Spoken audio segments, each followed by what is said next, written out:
后被学院邀请到秀珍团长来分享2019北美世界大露营，还有其他他去参加的世界大露营的活动。欢迎秀珍团长。好，各位伙伴，大家好。那我呢，这是被学院邀请的这个国际活动的分享的第3场。那我之前呢，第1场的时候呢，有分享那个从2011年参加世界大露营，第1次参加国际活动，以及2013年参加世界罗浮大会。然后再来就是2015年参加世界大露营，以及2016年参加做 Robo Way。然后第2场的活动呢，我是分享了2017年去参加世界大露营在冰岛，以及2018年参加 Robo Way 在荷兰吼。然后今天呢，我要从就是2019年的世界大露营开始分享。那这次的世界大露营呢，我是担任 Unit Leader， 就是所谓的带队服务员啦。那我前2次世界大露营，2011年的时候也是当带队服务员，然后2015年的时候在日本，那时候我是担任 IST。然后呢，这次的 leader 呢是我自己争取说我要当 leader，就是为什么呢？为什么我想当 leader 呢？因为之后都会讲到。那出发过程当中，事实上有一些波折啦。那我每年的出国之前的，事实上最大问题都是经费，可是每次都顺利解决。那2019年这次呢是更大的挑战，是怎么回事呢？因为我在中途就是突然之间没有工作，那没有工作的时候已经报名了，而且我是带队的，然后带队的话我们还有参加行程，就是参加前后4、5天这样加起来的行程，所以呢费用的话就突然之间没有。那没有的话，那我知道怎么办？我知道去跟朋友借钱。那我就跟朋友借，然后结果朋友就非常的慷慨包括我的同事，包括童军团的朋友，还包括那个学长姐。那前后就借了不少，然后借完之后呢，一直到疫情期间都没有童军活动嘛，然后努力工作把它还掉。所以就是为什么我坚持自己一定要亲自带队去，因为我觉得担任 leader 就是要给参加人员一个非常难忘的一个经验，所以我就坚持自己一个人去，即使没有钱。那我是觉得说我可以给参加人员安全以及快乐不只是 safe from harm 我还是觉得说我可以带给他们很多快乐。好，那这是我跟另外3位服务员组成我们第11分团。那我们的成员是新北市的永平灰熊童军团，他们是永平国小的这个主要的成员，然后还有新北市天鹰，然后还台南市建新团的伙伴，那台南市后甲国中的童军团，然后就是混合小队啦，混合团，还有高雄市的林园国中、屏东的祥鹤童军团。那服务员是灰熊的2位团长，以及建新的1位团长，以及我那我本身是彰化师大的服务员。但是我住在台南就是主要是在台南这个地方跟台南市的伙伴比较有接触。那在成团过程当中，我们还有去集训。那集训的话呢，新北市永平国小就开一个校园让我们搭帐篷然后他们还协调永平高中的游泳池让我们去练习，就是练习游泳以及就是可以洗澡这样子所以就是过程中还蛮贴心的。然后呢，就是有会前旅行嘛，因为都是这个都是旅行社带队当然去北美一定要去一下有非常特殊的景点。那左边这个就是美国的国会大厦那我们的伙伴就很开心，红色的 T 恤是我们台湾伙伴，他们就又遇到瑞士的这个女生，然后他们就跳起来就拍照。然后呢，右上角那个就是费城的自由钟就是他们要美国独立战争他们就敲那个费城自由钟。然后再来就是第2张是国会大厦嘛，然后再来是林肯纪念馆，这是会前旅行。然后呢2019年世界大露营呢是一个非常特别的一个所在地它充满很多高挑战性的活动，而且呢它是自由参加的，它不是配票制那像我2011年的去瑞典的时候，他们是配票制的，就是说你们今天就是去哪个活动这样子它是要自己去排队就像迪士尼乐园这样子。然后大卫的 app 还会公告说，现在哪个活动项目人比较很多，你就不要去排；哪个项目人很少，你就可以去排这样子哦。那人很多的话就不建议去，你就排很长，然后就把时间都花在排队这样子。然后也有所谓的 offsite program， 就是营外的活动。但是营外活动这次没有车子载我们出去，就是走路去，因为它附近有一座山，哦，那叫捷克山。然后捷克山上面有很多的设施，然后呢就一整天的捷克山活动。然后呢，这个设施是什么东西呢？比如说旋转那个什么那个类似旋转木马这样子，但是是很快速的。然后还有一些小游戏，哦，然后当然最重要的是斯巴达挑战赛，那个山上有斯巴达挑战赛，还有一些静态的展览，比如说100多年前的童军他们使用的帐篷，哦，他们的炊具是什么东西哈？好，那另外一个就是很刺激的，就是泛舟。那泛舟的话呢，事先报名，那参赛员还要填家长同意书哦。但是说好像很刺激、很紧张，可是我到现场去的时候就觉得还好，因为他就是最平顺那一段给我们滑。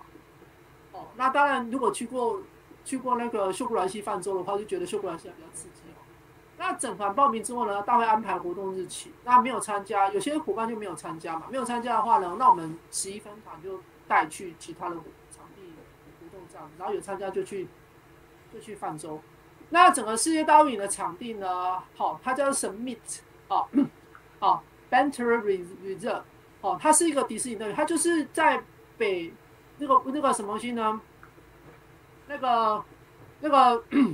个维吉尼亚哈，就是那个地方，哦，然后呢，它就是一个很大的一个地方，它一个山谷，它有2座湖，一个山谷，它有46公顷哦。而且呢，它的设施非常多。它平常是对外开放，你就进来，然后你就有费用，然后里面有一些工作人员，他就对外收费这样。那童军活动的话呢，通常都在这边举行。那有攀岩，还有垂降。那垂降就好几座了，有大的跟小的，还有溜索。哦，然后呢，再来就是树丛间，就在树上走来走去，然后树丛间的溜索。然后还有越野脚踏车，越野脚踏车我就没有去，那个赛道听说非常的挑战性。还有实弹射击，立桨，立桨大家都比较知道，还有浮潜，还有独木舟，还有水上攀岩，他们叫做 water climbing， 就是水上的攀岩。水上攀岩真的超级难爬，那每一项都要穿防护用具、安全帽跟救生衣，然后呢都有 IST 来检查。然后甚至换衣服的时候还有 leader 专用的更衣室，就是小朋友去那个地方更衣，然后 leader 专用的更衣室，而且还分男生女生这样，就是说你 leader 可以不用跟小朋友抢。那事实上呢，在世界大陆营的时候呢，它浴室有分 leader 跟 participant， 就是小朋友就是小朋友浴室，然后 leader 是 leader 浴室这样子。然后像2011年的世界大陆也是这样子，然后是世界大陆的活动，然后最左边那个就是垂降。那这是我那时候带的小队员，然后再来是中间的这个就是独木舟，然后右上角那个是开幕典礼的时候，那我们秀出我们国旗嘛，然后再来右边中间那个也是垂降，它就是抱着那个中间那个大大的蓝色的东西，然后它就垂下去这样，然后最下面这个地方是哪里？有人知道吗？是哪里？这是钱包流血的地方，这是 Scout Shop， 就是童军商店。我是每次都大排长龙，进去都要排队。然后呢，晚一点进去的话，里面东西都被人家买光光了哈。然后再来 leader， 我是第2次担任 leader 哈。那世界大运的参赛人员就是不到18岁，都17岁，14到17岁。那不管场地大或小，主办单位都希望参赛人员可以结伴。所以呢，甚至2019年那一次的 Moscow Jamboree， 他要求每个人要有结伴的同伴，甚至造册甚至登记成册。就是出发前你要先找好伴，2个人为小队，或是3个为小队这样子，然后到登记成册，就出去一定要这3个一起，出去一定要这2个一起这样子。然后呢，那 leader 角色就很重要了。可是就是带过同学的都知道，青少年14、17岁，14到17岁，他们是半个成熟独立的人。那所以有时候呢，就是说团长如果一直顾前顾后，哈，然后就一直看紧紧，他们也会觉得有点不太舒服。所以这时候就可以适时放手。那比如说，哎，那个你们自己去逛，哦，但是几点要回来？哦，那几点一定要起床？啊，几点一定要睡觉？这样啊？那时候我当任 leader，我就有要求他们每天早上6点多一定要起来，因为你早上那么早起来，你才可以做很多事情。你不要一直睡到7点，然后在晚上11点半一定要睡觉，就不要就是不准熬夜，就是晚上11点半一定要睡觉的。哦，然后呢，就是给他们一些要求。那有时候我会叫小队长去叫同学叫伙伴起来，就是不要我去叫他们起来，就叫小队长去叫哦，就是让小队长有一个领导的感觉这样子哦。好，那个像2019年的有一个非常受欢迎的活动，就是树冠间溜索哦 ，Canopy。那树冠间溜索它是什么东西呢？就是树很高，然后在树上面呢，就是滑溜索，这样从一棵树滑到另外一棵树这样子。那个是最刺激的，而且很隐秘的一个地方。那每次都大排长龙，那没有一大早起来排队是排不进去的哦。那时候到最后的时候，我们小队已经玩遍了营地的水上活动了，然后大溜索也玩过。大溜索就从一个高塔溜到了另外一个高塔，而且大溜索体重过轻啊，不能玩。哦，那我们有个伙伴开玩笑啊，他就体重很轻嘛，他就背包里面还塞石头。还是太轻了，就他背背包之后呢，他把它站不起来，因为背包太重，哦，他就没办法玩那个大溜索。然后树冠层探险就在树丛间走来走去，但是唯独这个 Canopy 就是树冠间溜索没有玩到。哦，于是我们在闭幕典礼最后一天，哦，闭幕典礼前的最后一天，那时候我们就说，那我们小队去玩，那我们3点就起来去排队。那3点多起来，他们我们小队员真的起不来啊，所以就我去叫他们啊。如果我没有去叫他们，他们就没有办法玩到。那我们摸黑啊，就来到了这个营地的最隐秘的地方，而且到的时候我们还第一个到啊。第一个到的时候呢，他当然就有一个公告，就说 everybody sleeping， 就是你到的时候你要睡觉，你不要被讲话吵闹哦。那除了我们小队之外，还有其他小队就轮风嘛，他一起过来这样子哦。那所以呢，2019年的世界大陆应该是说，目前来讲，所有的世界大陆当中最刺激的啦。哦，然后最后我们就玩到这个活动，就是看到就是树冠间的溜索，啊，这移动自如哈。那我觉得自己像个泰山一样，像个小飞侠。那大会期间呢，有时候也是因为我的要求，伙伴就会体验许多活动，比如说我们到了捷克山上去了之后呢，然后我们玩完那个18条挑战赛，大家累得要命。可是捷克山上还有其他活动啊，那我说我们去玩啦啊，他们就被我叫去玩这样子，因此又玩到很多活动了。然后我们还有邀请香港的童军来到我们的分团里面呢进行交流。然后交流完之后呢，那刚好我们自己小队有练活动，就是练一首歌，我们就跳给他们看，哦。那我就不敢说我当地的带领有多好，但是很多小伙伴他们一生只来参加一次的世界大陆营嘛，世界大陆营当参人员只能1次，而且是美国非常有名的这个 SBR 这个营地哦。那如果你没有玩得尽兴，你可能会留下遗憾。可是事实上呢 ，SBR 这个营地的话呢，之后还是可以来的，因为美国的全国大陆营它有说未来都会在这个地方举办，就是 SBR 这个营地。那像明年就有美国全国大陆营嘛，哦，如果台湾有要组团的话，就可以去这个 SBR 这个营地哈，就是它非常的丰富，而且有很多挑战性活动。那活动期间呢，我们小队有人掉手机啊，还有人感冒啊，也有人送医啊。那这掉手机的伙伴呢，他就怎么办？怎么找他手机？我就只好传讯息给他的 email， 就是我那个小伙伴他只有一个 email 嘛。那我就传讯息给他 email， 然后 email 的话手机就跳出来，我就传讯息给他 email 说，请问一下，你是不是捡到这个手机的人？如果你是捡到这个手机的人，请你联络我，请你联络我这个 leader，然后结果呢，真的找到他手机的人哦，是个那个 ST， 他就联络我了，然后就跟我讲说在哪里，哦，然后我就带这个小伙伴去找他手机，把他找回来。然后还有感冒啊，然后还有中热衰竭的。那中热衰竭的话呢，就是我们有一个伙伴啊，他就是在闭幕典礼前，他就去躺医护室。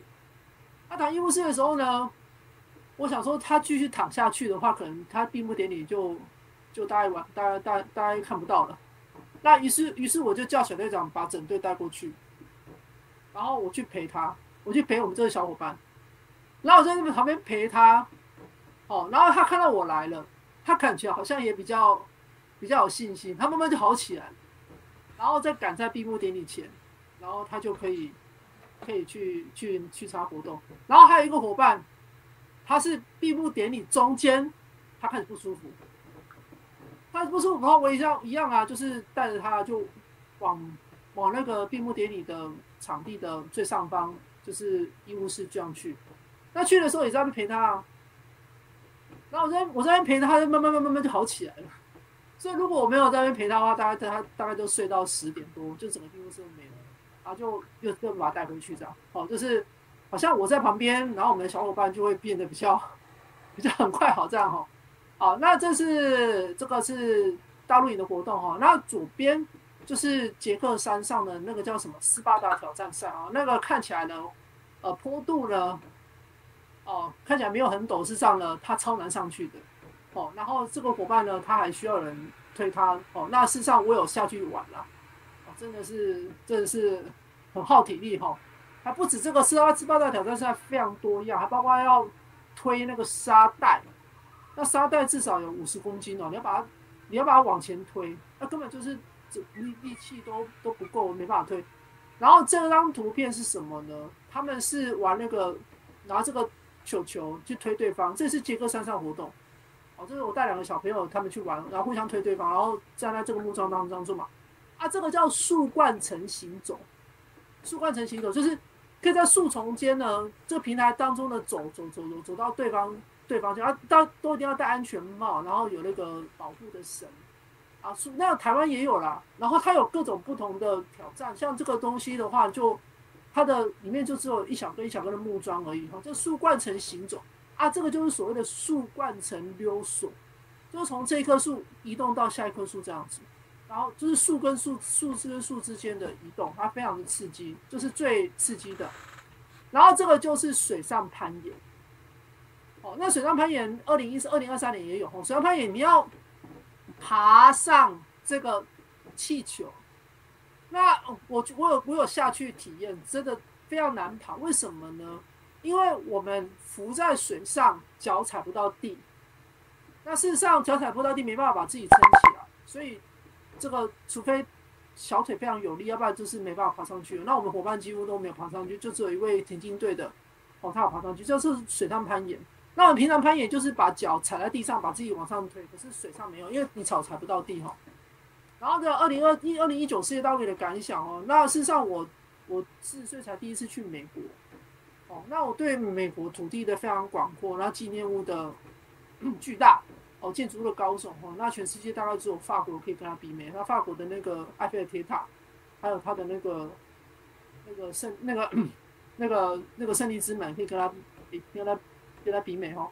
那世界大陆营的活动呢，SBR 这个营地呢最完备的设施，可是它崎岖不平啊，因为我们的帐篷要去我们的分营的营本部，就是要往上走，而且是之字形往上走，不是直接往上走这样走。那2011年，包括有伙伴去过2015年，都是平坦的。那所以就是2019年是蜿蜒的山势，那山势是蜿蜒的，而且大陆营这次费用很高啊。当然我知道波兰更高了。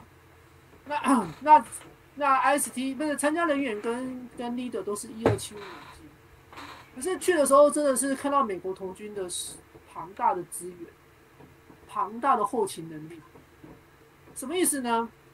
它几乎每个地方都有充电站，充电站就是一个像那个什么橱柜一样的地方，然后里面是一格一格的，每一个格子里面都有3条充电线，有苹果的，哦，有安卓手机的充电线上啊，你把你的手机或者说你的那个什么东西，你的那个行动电源把它放进去这样充，然后把门关起来这样。那所以就是说，就是资源就是我源源不绝啦。哦，然后 ISD 每个人都有工作做，那甚至还有老先生的 ISD， 他的工作是什么呢？就是提醒伙伴要把救生衣穿好这样而已。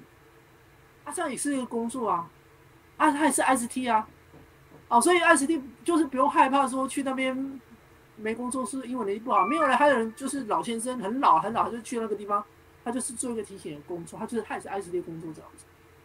然后会后旅游的时候呢，我们就到纽约去哈。那纽约的时代广场哦，非常有名的，然后自由女神像啊，布鲁克林大桥啊，贺喜巧克力工厂哦，而且以及广场大饭店。那广场大饭店的话，因为我是什么影迷，哪一部电影在广场大饭店拍摄，而且是非常老的，有伙伴知道吗？而且是非常有名的，而且呢。那个可能很多电影在广场大饭店拍摄，但是那个部电影呢，我们2027年要去波兰世界大露营。那波兰人他们呢有一个传统，他们每年在12月24号的圣诞，就是平安夜的时候会看那部电影。而且那部电影的第2集在广场大饭店拍摄，有伙伴知道是哪部电影吗？而且还非常有名。那主角是一个小孩子。有伙伴知道吗？可以留言讲一下。有伙伴知道吗？看一下、哦，这边有留言吗？有伙伴知道吗？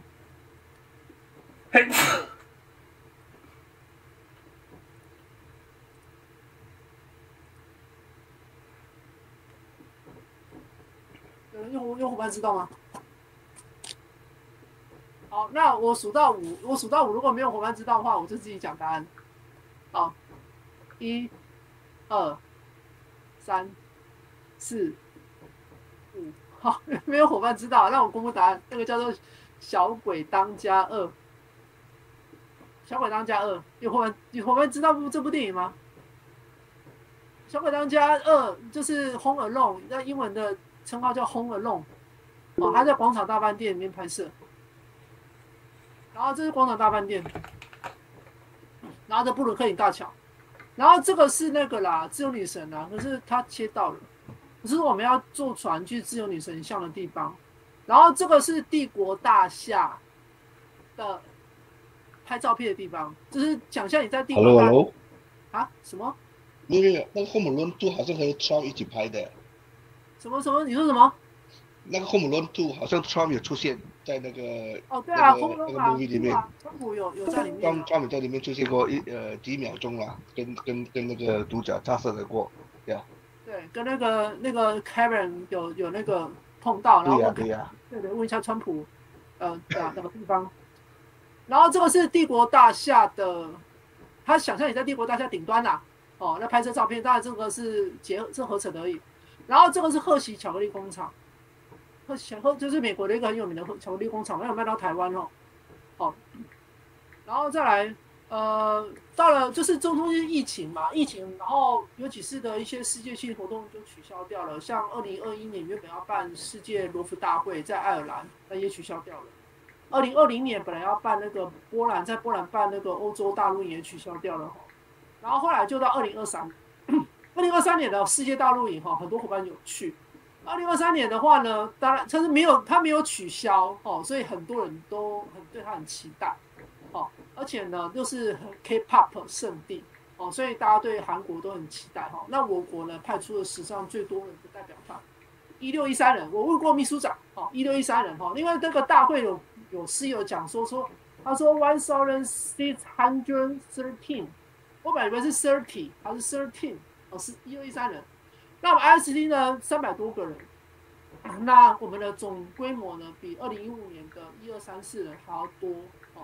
那这次呢我是担任 IST， 然后呢被邀请担任我们 IST 分成 A、B、C、D 4个分团，那我担任 IST 的分团长 C 分团长。那大会的工作呢，就是我被邀请担任 activity leader， 就是我也是我的工作当中的一个干部这样。那原来我在选工作的时候呢，我的新加坡朋友叫 Edward Law， 他是新加坡人爱德华罗，他是被学院的讲师嘛，他就推荐我担任 activity leader，就是我们小组有7个 IST。我就担任我们小组的 leader， 然后呢，我们要分配值班的时间。那我们的工作呢是什么呢？就是 offsite program。那 offsite program 里面又有一个东西叫 daily program。那 offsite 顾名思义就是营外的活动，就到外面去的。然后我们又叫 daily program。那简单来讲，就是坐游览车出去了。然后坐游览车出去的话，就像我们全国大陆营的参观旅行一样。那我在全国大陆也是担任参观旅行的服务员。那我们就带参观旅行坐游览车去营外的景点体验嘛。那如果现场有人有去世界大陆营，尤其当带团团长，你们就这个 daily program， 因为你每一个分团都一定会有一天出去那路线不一样而已那我就是带游览车出去的。那我们那小组呢有7个 ST 都带一条路线。去回来这样子，那我们7个 SD 要怎么分配值班？因为我们要跟游览车出去要算人，那如果有什么样的紧急东西要回报，好，那这是世界大陆营嘛，有去的伙伴应该都很熟悉。那最左边这个是 IST 餐厅就是大排长龙进去的时候还要喷酒精。那我们有一个 IST 叫刘克全，他也帮忙喷酒精。然后呢，中间这一张的就是绿色隧道，韩国很有特有的这种麻绳的步道，然后那时候绿色隧道没有把它长齐然后呢右上角呢就是马路然后这个是 IST 的这个休息区，然后呢这个大家都很熟悉嘛如果有去世界大陆的话，然后营地呢就是长这个样子，杂草在田里面感觉像田里面一样，田里面这样子然后下过雨之后泥泞。Hello， 请说。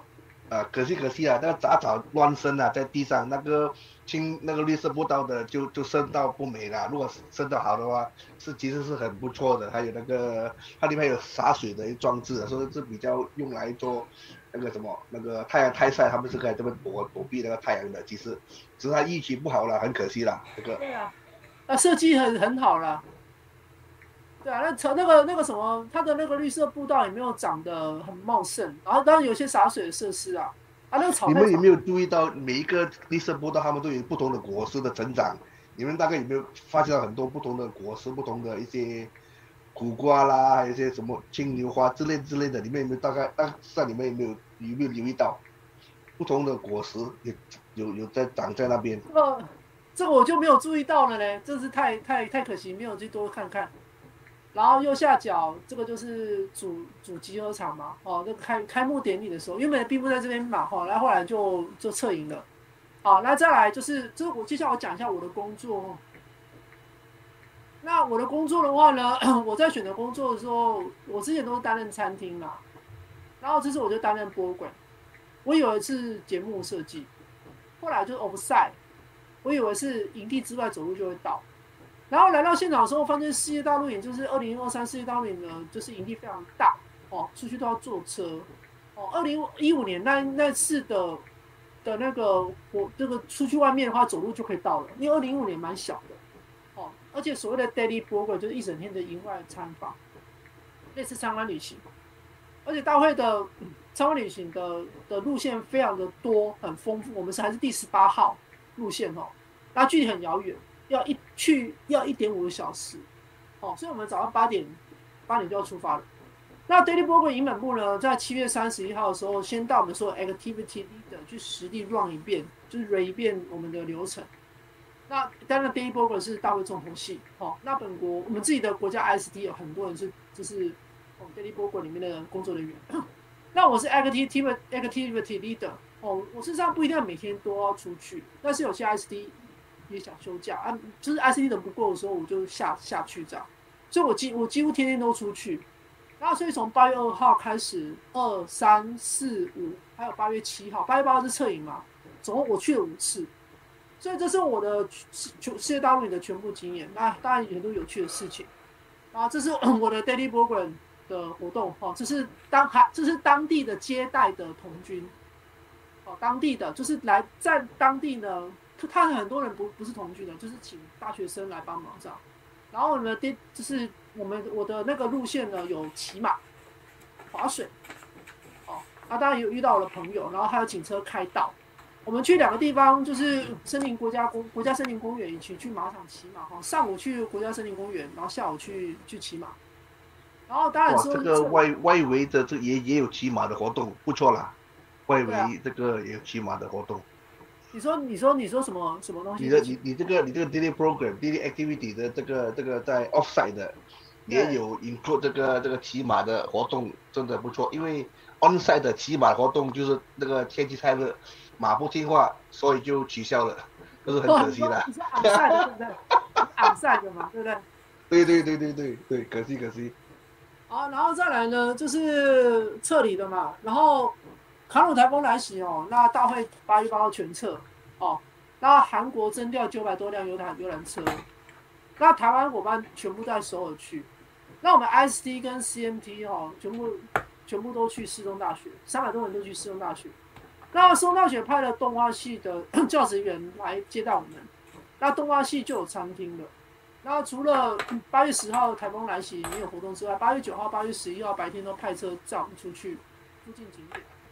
然后这时候我已经不是 IST 了，那回归代表团的身份啊。可是我本身也是 IST C 团的团长，所以呢这几天活动期间的话，帮忙在巴士上面数人数啊，每辆出去的巴士都有一位韩国公务员随行。哦，韩国政府接下大陆营的8月8号到8月11号的伙伴的安危的责任。那8月11号晚上是大会的闭幕典礼，那在首尔的体育馆举行，而且是2个小时的 K-pop。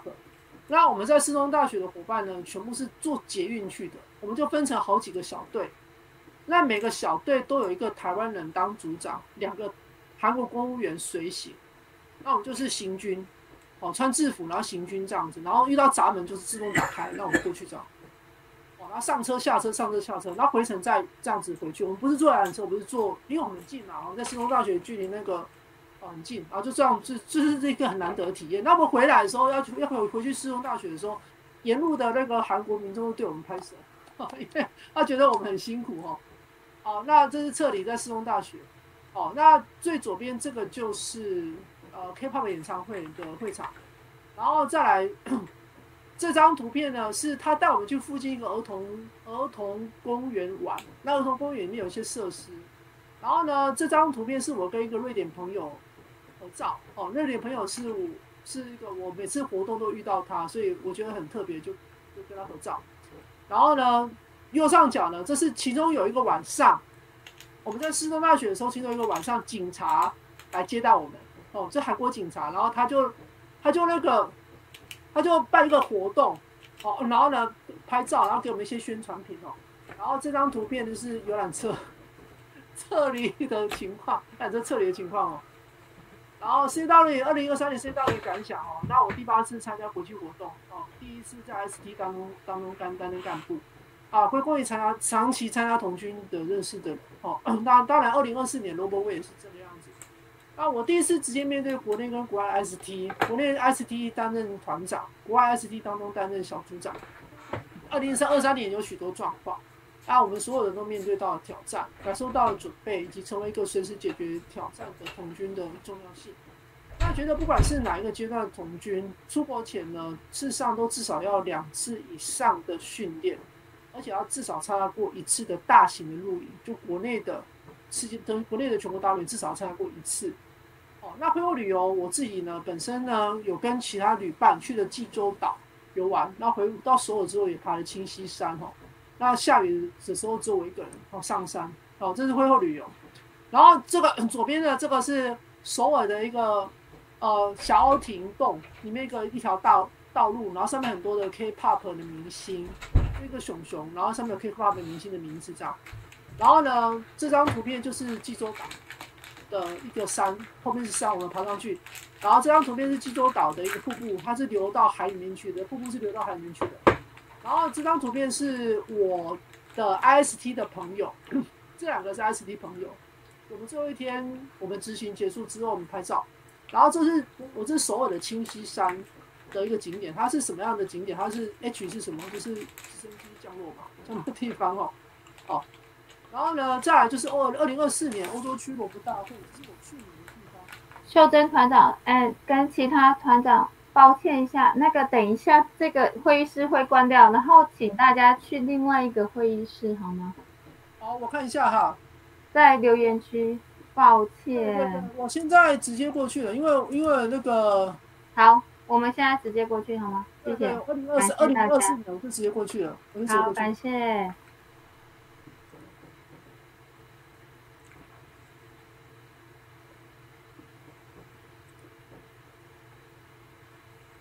哎，然后在这里我看到。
我再等一下，我就等个30秒时间。30秒时间哦。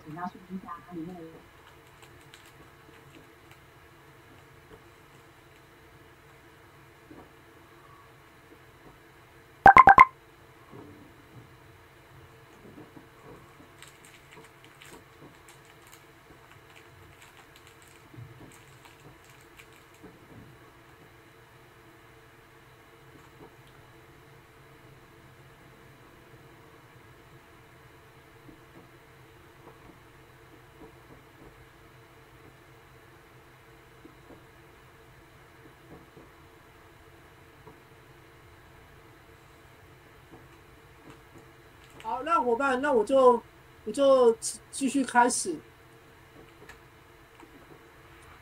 好，那接下来就是去年的时候呢，去欧洲区罗布大会，就是罗伯会。哦，那现在有听到我的声音吗？可以吗？有听到我声音吗？谢谢团长。好，可以哦。那所谓的罗伯会呢，它是3年办一次。哦，他从2003年开始，原本在葡萄牙的时候呢倡议举办，然后2006年在意大利，2009年在冰岛，2012年的时候呢在芬兰，然后之后呢，因为遇到了这个世界性的同居活动，所以后来改成不确定。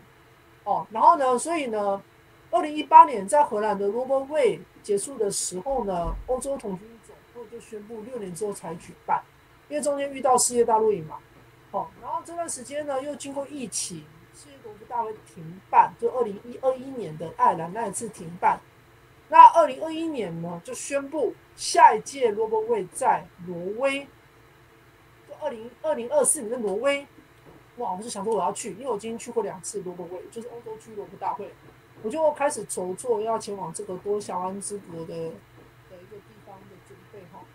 可是呢，我2022年的一整年的工作状态没有很好，那2021年呢，就是家人，如果母亲就摔伤了她的手。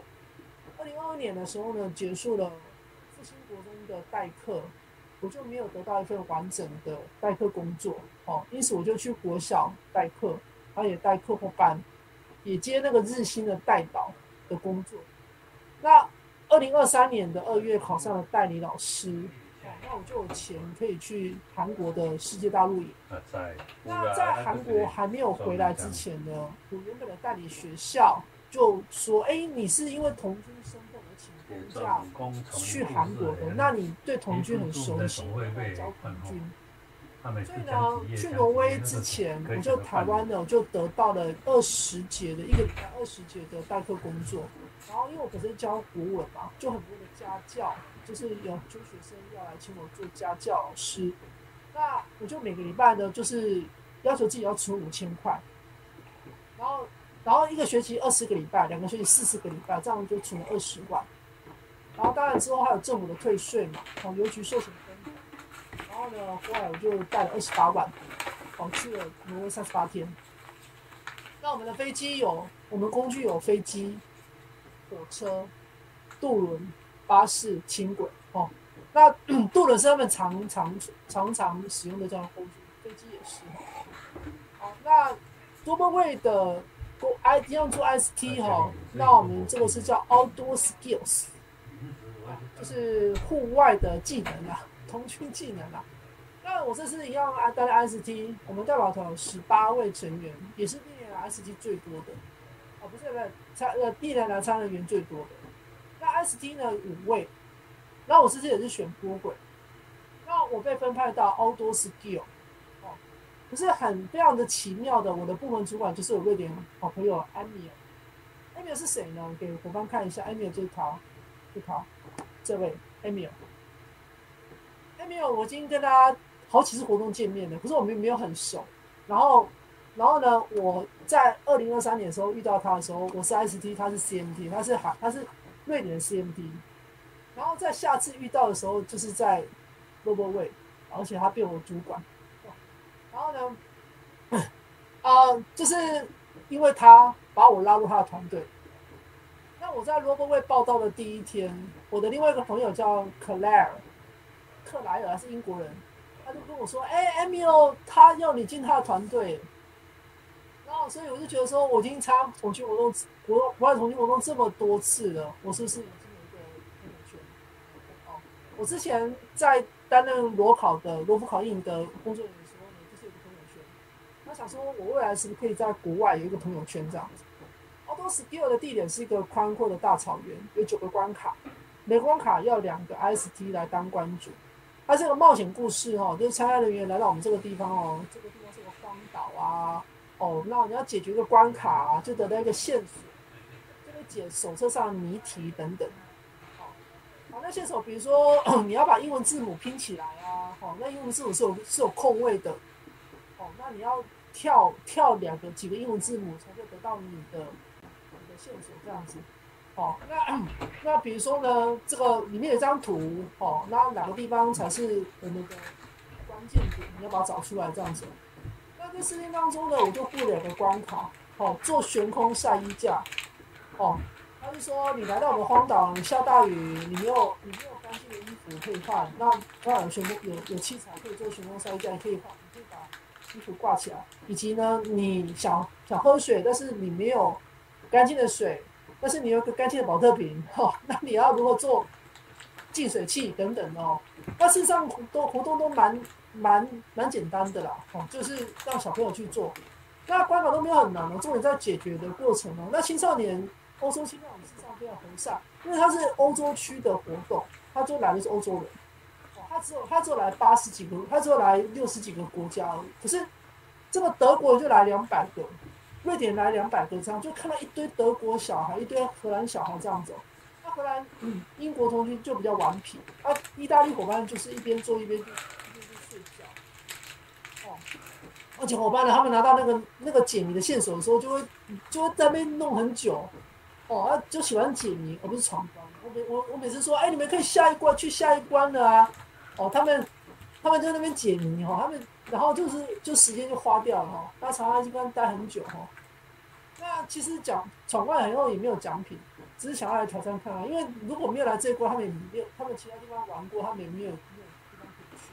那为什么说英国、荷兰比较顽皮呢？那像有一次我就说，你们想要喝水，但是你们没有干净的水，但是有一个脏的瓶子，里面有些脏的水。那你们要怎么把它变成干净的水呢？那回来的那个小朋友呢，就是那个小 baby 啊，他们16、17岁，他跟我说他含在嘴巴里面把它吐出来，意思就是用他牙齿当滤水器啦。然后的英国童军就很喜欢耍宝，在我面前学鸟的叫声这样，然后翻跟斗啊等等哈。就可能看我们过关的都是女生，就喜欢在我们面前耍宝，我就觉得很有趣啊，因为那个 ICT 都是成年人嘛，那青少年就很有趣。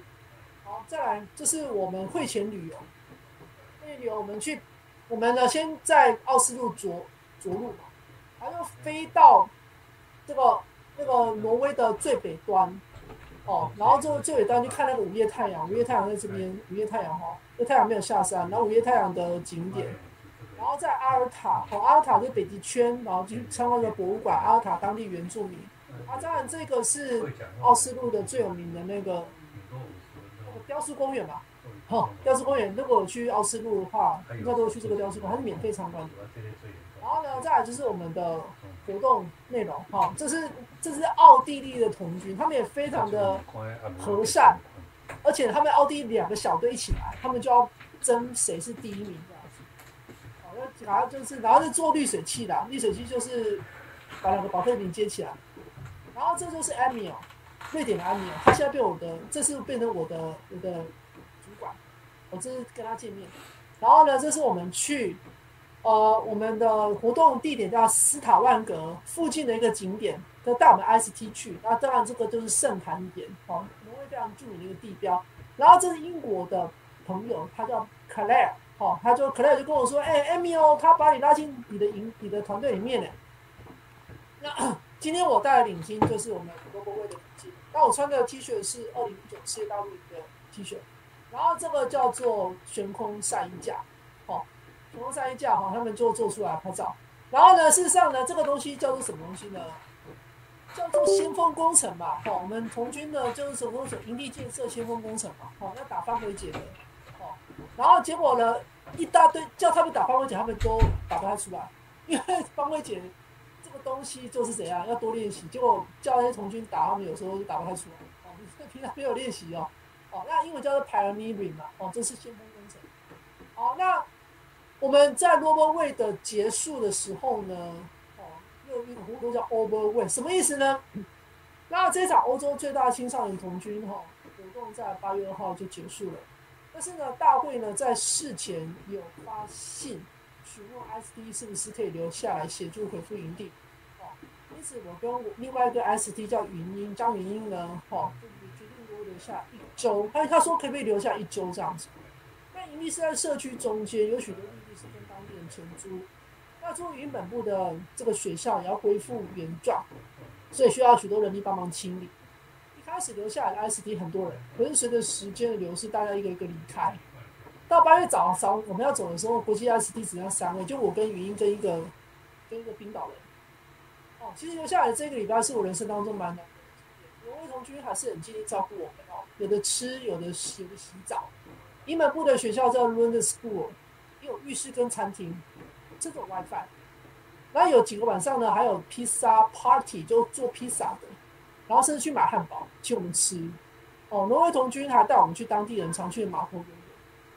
那这段期间呢，除了帮忙捡垃圾、收电缆之外呢，看欧洲童军熟练的那个使用大型机具，然后去卷焊的单子，就是那个电缆都我们帮忙收。铺在地上那个大电线要帮忙收，而且他们挪威童军都很会用，就是开大型的车子都很会用，因为他们人工很贵，所以他们干脆就自己来。那我也去斯塔万格走一走，就是距离斯塔万格市中心差不多10几分钟的公车路线而已。那我再回到台湾之后呢，大会执行长叫 Simon，他呢还要帮我们 cover 这段时间的费用，就是我们8月9号才离开嘛。他离开这个大会场地嘛，然后这段时间的花费他帮我们付，就是说你要回国的机票要帮我们付，但是后来我回国机票没有送去那另外伙伴语音他就有送回国机票的收据给他，然后再来就是我们会后旅游，就是有去挪威其他地方，就是我跟张明就是去挪威的其他地方走走。那8月9号之后呢，我们就正式离开罗伯威了。我跟云英开始14天的挪威的旅行。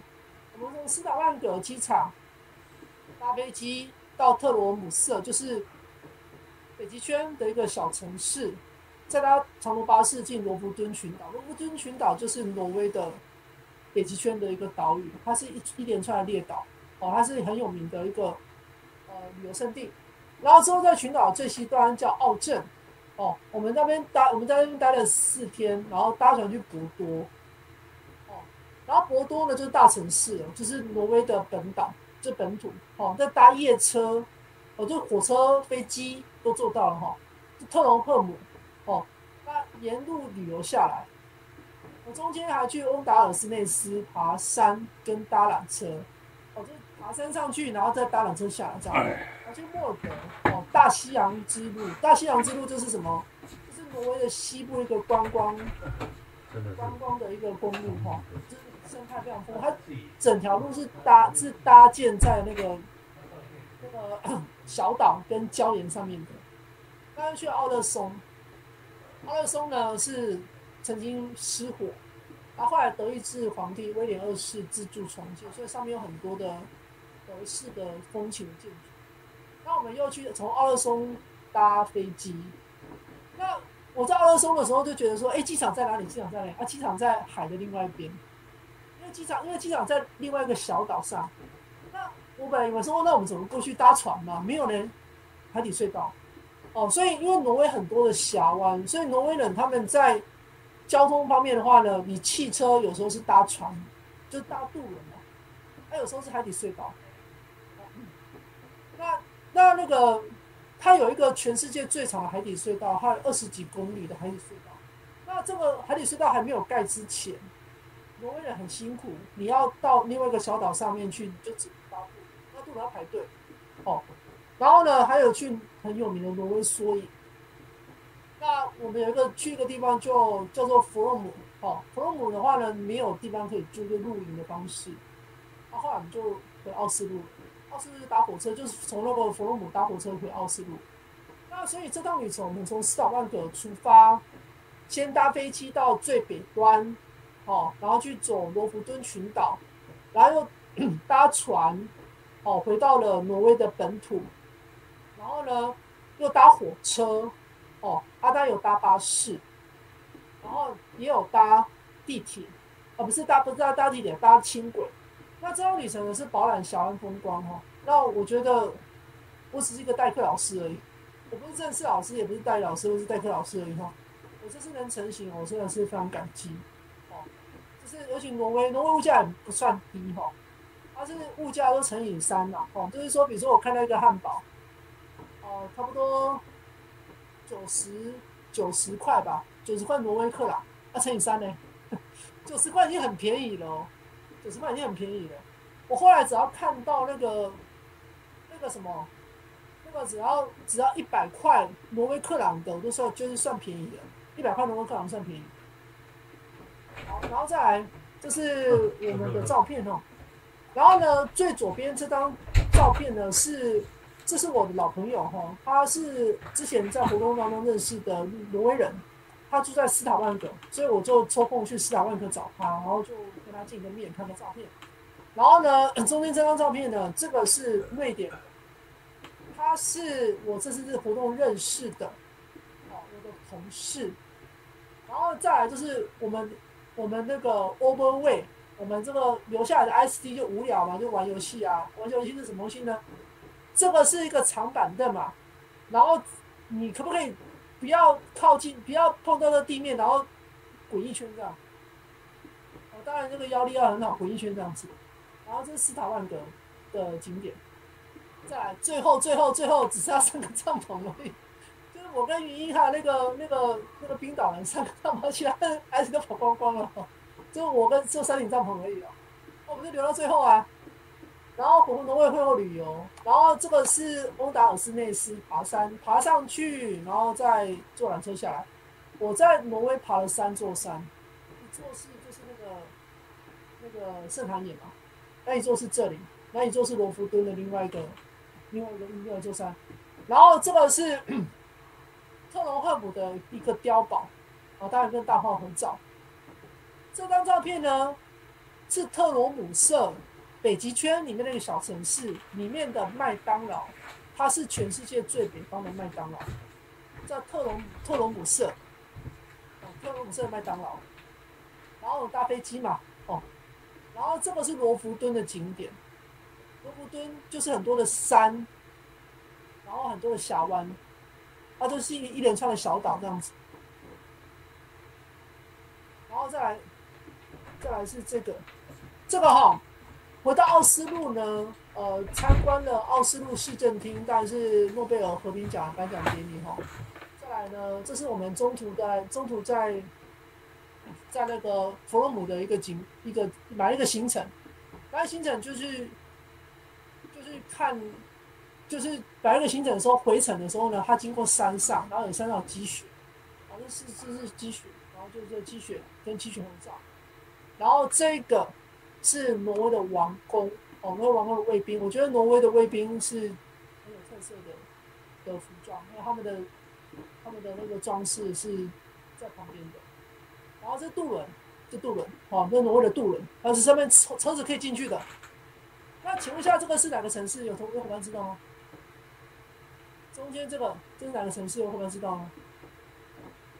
挪威那个城市，知道的话，有伙伴知道吗？可以留言，有伙伴留言吗？可以知道吗？有伙伴知道吗？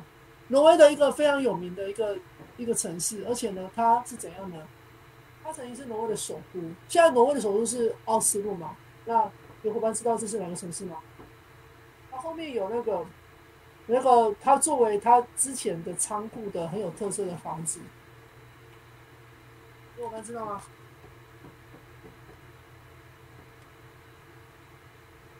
贝尔根。